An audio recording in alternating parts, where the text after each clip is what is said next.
is a South Indian dance, Kuchipudi. It's one of 11 major Indian classical dances. It originated in a village named Kuchipudi in the South Indian state. It is a dance drama performance with its roots in the ancient Hindu Sanskrit text of Natya Shastra. And there's a little bit more about the dance written on those pieces of paper, and I'd like to welcome Priya up now. So can we give her a round of applause, please?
स्मरामि महागणपतिं मनसा स्मरामि महागणपतिं मनसा स्मरामि महागणपतिं मनसा स्मरामि महादेवसुतं गुरुगुहनुतं महादेवसुतं गुरुगुहनुतं मारकोटिप्रकाशं शातं महाकाव्यनाटकादिप्रियं मूषिकागणमोदकप्रियं महाकाव्यनाटकादिप्रियं मूषिकागणमोदकप्रियं महागणपतिं मनसा स्मरामि वसिष्ठवामदेवादि वन्दित वन्दित वन्दित वन्दित वन्दित वन्दित वन्दित वन्दित वन्दित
So then our next dance is going to be a combination of two different ones. There's a South Indian martial art dance and then a tiger dance, and this is representative of Eastern India. And the dance that they're going to be performing is a dance form of Kerala, which is a South Indian state and is considered to be the mother of all martial arts.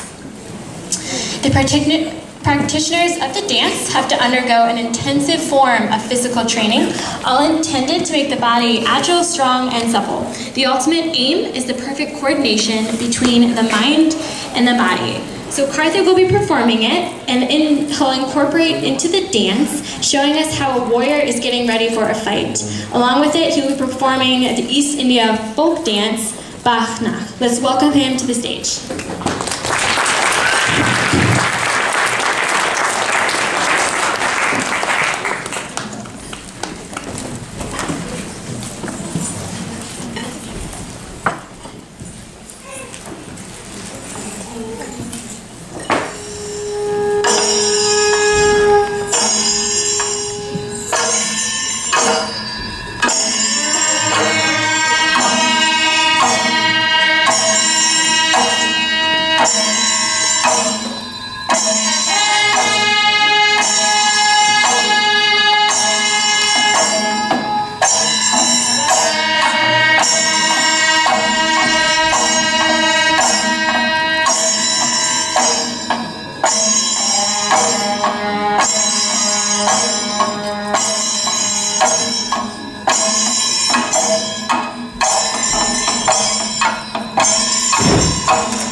All right. So then the next dance that we have for you is representative of West India. It is a form of folk dance originating in the western Indian state Gujarat. The name is derived from the Sanskrit term which means womb and a small earthen lamp. Garba is performed in a circle as a symbol of the Hindu view of time. The rings of dancers revolve in cycles as the cycle of time revolves from birth to life to death and again to rebirth. The only thing that is constant is the goddess, that one unmoving symbol in the midst of all of this unending and infinite movement. The dance symbolizes that God, represented in feminine form in this case. It is the only thing that remains unchanging in a constantly changing universe. Let's give them a round of applause.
Alright, so we have just a few more left.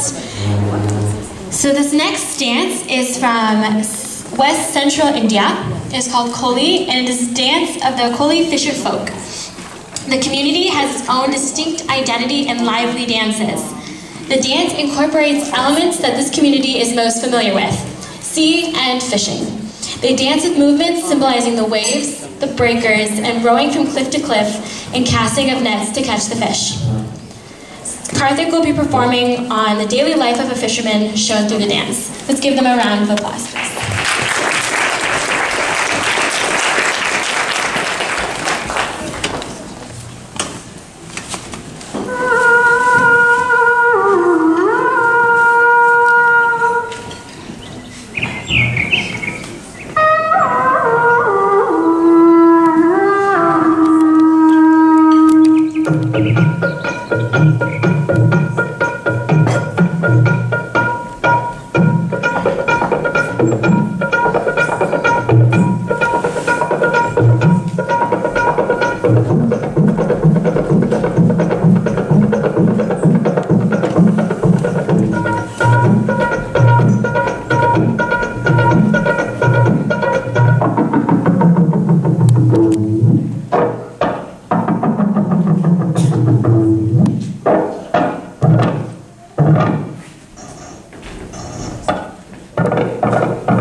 Koli, Surila, Surila, Mumbai Chakinadi.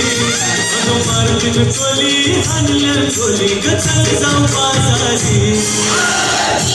Koli, Surila, Surila, Mumbai Chakinadi. Ano Martin Koli, Hanla Koli, Gatal Zampazadi.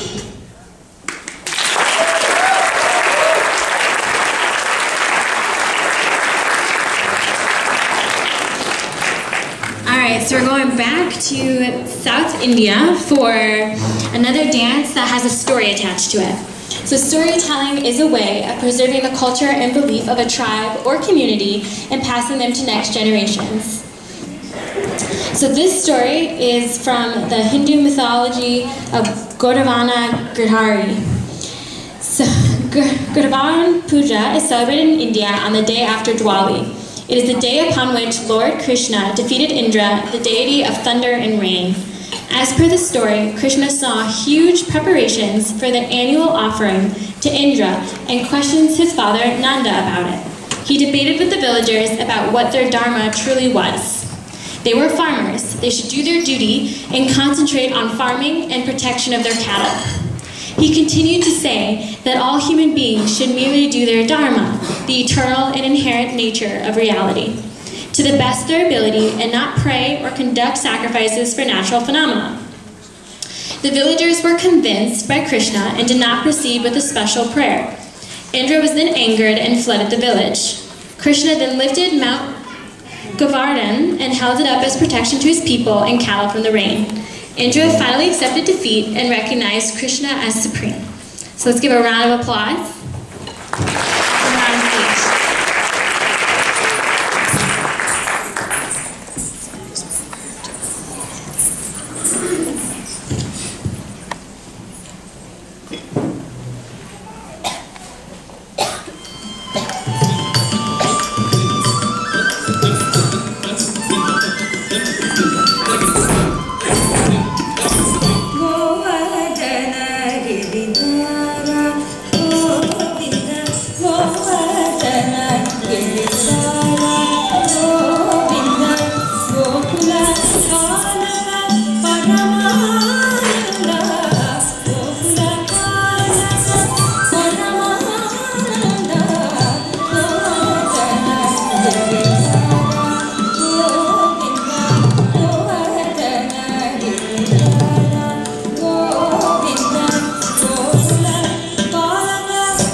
dance, we're going to North India. The term Bhangra refers to a traditional dance from the Indian subcontinent originating in the Majha area of the Punjab region. The dance was associated primarily with the spring harvest festival, Baisakhi, and is from one of the major products of the harvest, the hemp, that Bhangra drew its name. In a typical performance, several dancers execute vigorous kicks, leaps, and bends of the body. Let us welcome them to the stage.